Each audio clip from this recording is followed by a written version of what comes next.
ونصلي على رسوله الكريم اما بعد.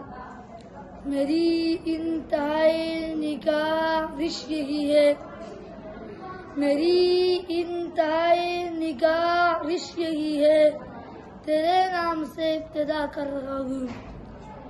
گرامی قدر سامعین، مسلمانوں کو یہ حکم ہے کہ ہر کام شروع کرنے سے پہلے بسم اللہ پڑھے.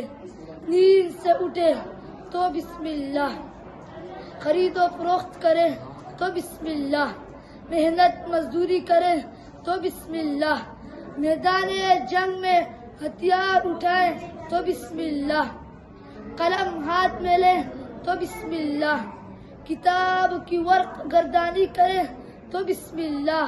غرض یہ کہ ہمیں ہر کام کے آغاز میں بسم اللہ پڑھنے کا حکم دیا گیا ہے.